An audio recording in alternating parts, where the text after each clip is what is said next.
0.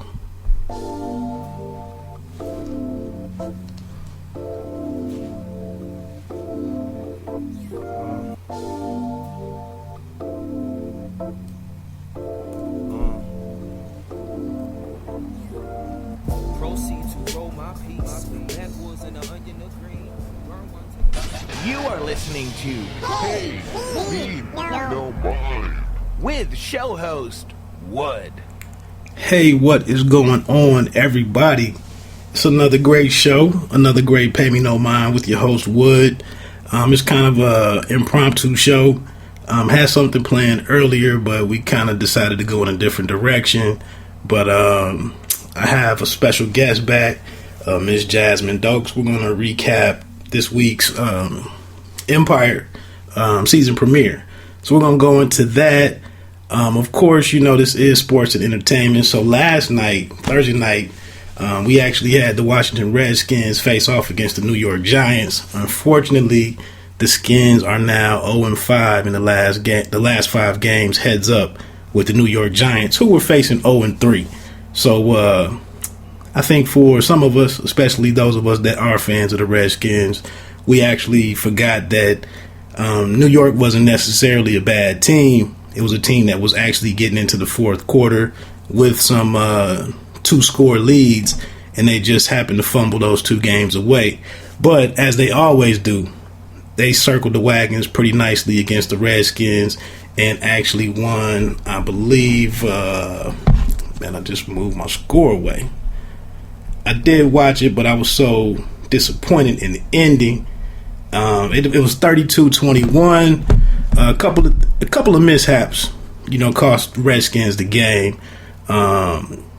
Rookie running back Matt Jones fumbled the ball into the end zone. You know, that would have made it a closer game. There was a tip. Kirk Cousins actually threw 2 more interceptions. So we were competitive. All in all, it wasn't a bad night. But of course, now there are some rumbling and grumblings about going back to RG3. Because I have Miss Dokes on the line already, I'm not going to go full throttle with my NFL take and get all into that.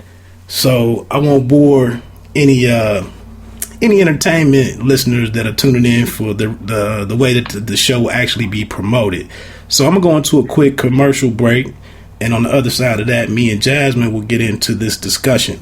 It's going to be a little more than Empire, but you know, that's the cornerstone of the conversation. So check me out on the other side of this break.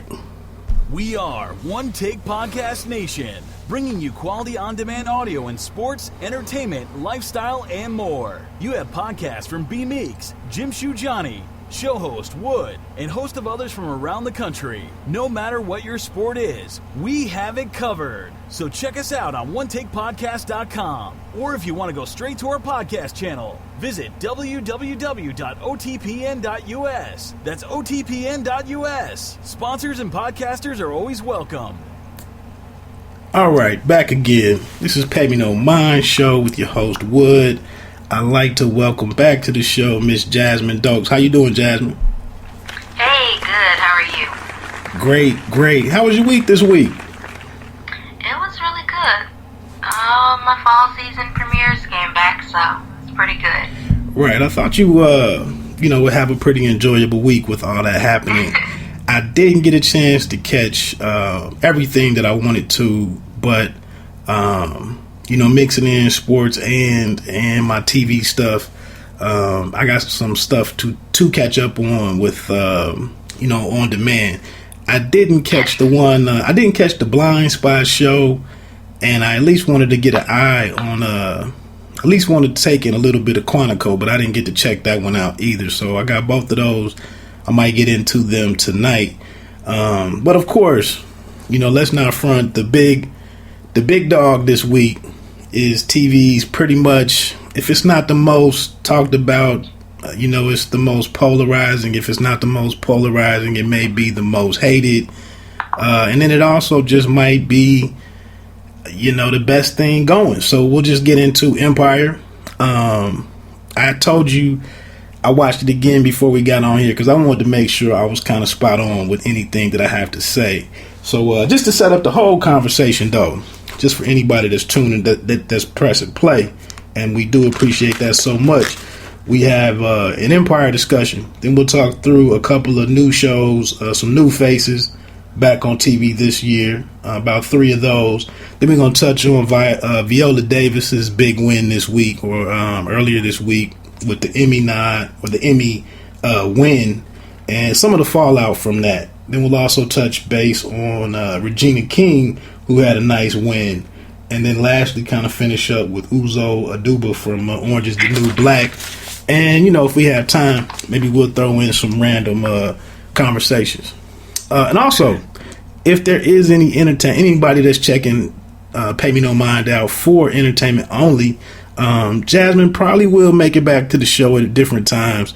Go ahead and drop us some, email at paymenomindshow at gmail.com. Maybe we can get into some answers, some questions with some of our own answers, give us some feedback and, just help us out to make the show as best as possible. Again, the Pay Me No Mind Show at gmail.com. So, Jasmine. Yes.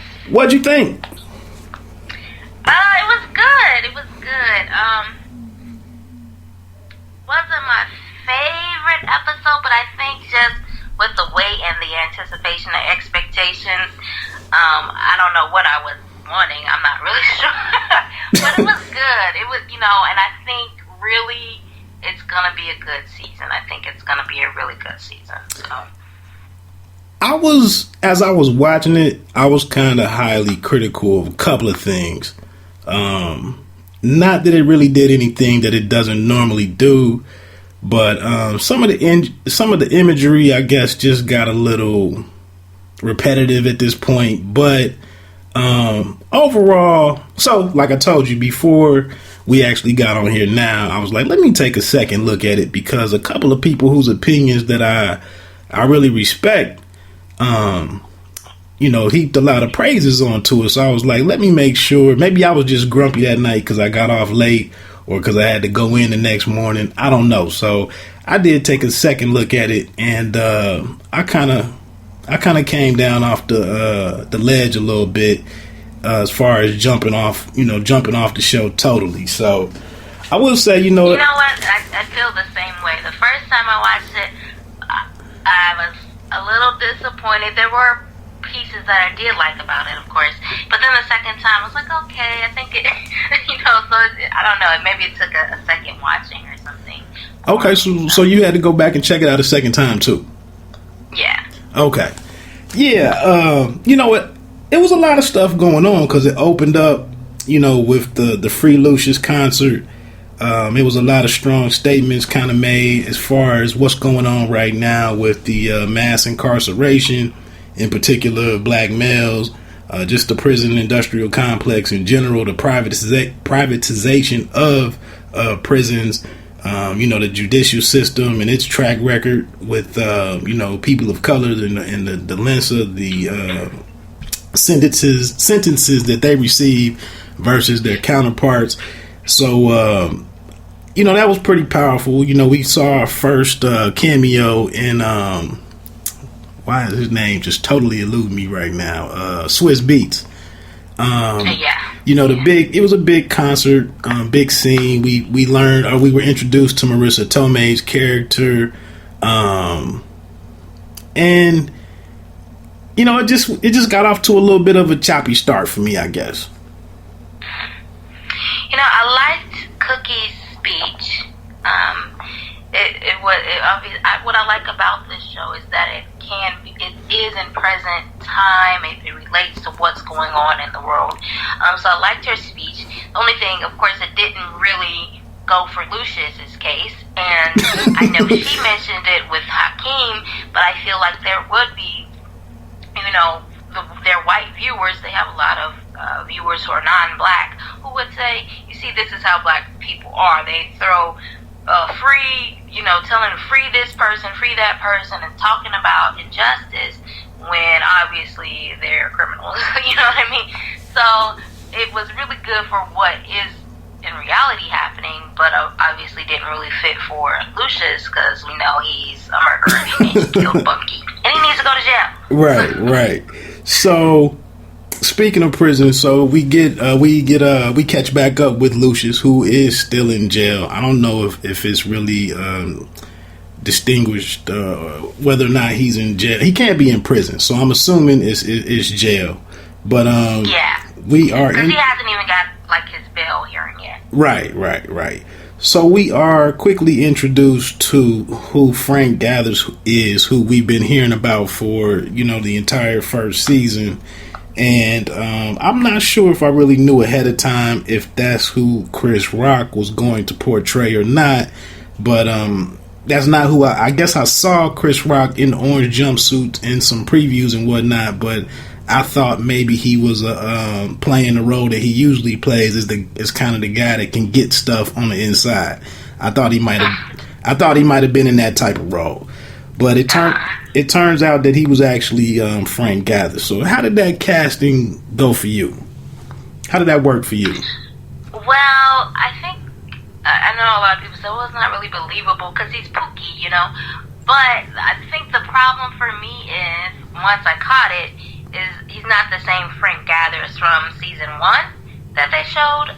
That's a good point. So I do like for my shows to be kind of consistent. So if you show one person as a certain character, then they should be that person through the entire show. So that was probably the biggest issue with it. And then I think just him getting kind of killed off, we really didn't go deep into that story. So I thought with him bringing on a big name like Chris Rock, and he's playing the guy who used to be, their drug supplier or whatever, that maybe he would have been on a little bit longer, got a little deeper into their past and their history with him. So I don't know. I think it was just, I don't know, they just wanted to have Chris Rock on the show, I guess. I don't know. But it didn't do a lot for me. And then he was a cannibal and all that. So it's, I don't know, it's weird. So it was okay, but maybe not the best choice that I would have liked to have seen. Now, did you watch HBO's, have you followed True Detective at all? No, I haven't seen that.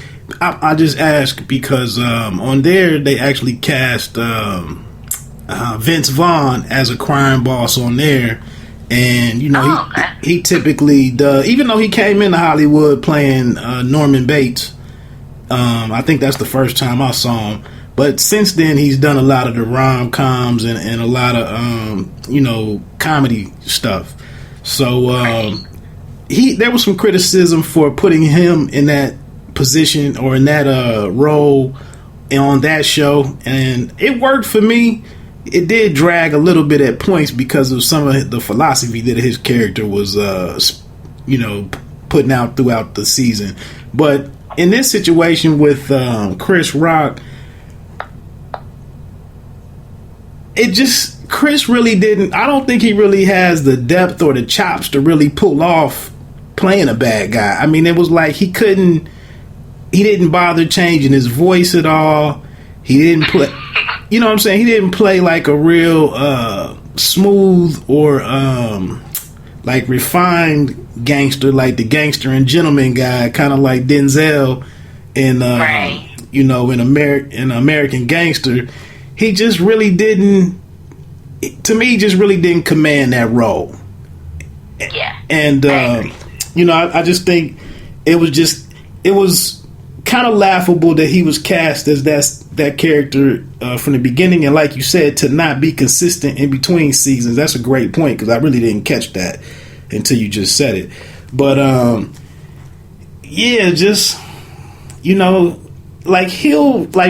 Chris Rock's portrayal will never be, it'll never be a rap song in the future where like somebody mentions Frank Gathers, because they take a lot of fictional gangsters and make comment, they work them into rap songs and stuff, but no one will ever remember this.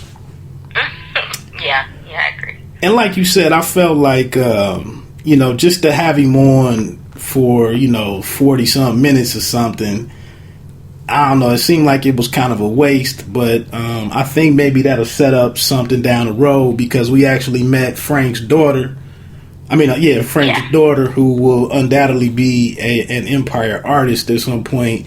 So I'm for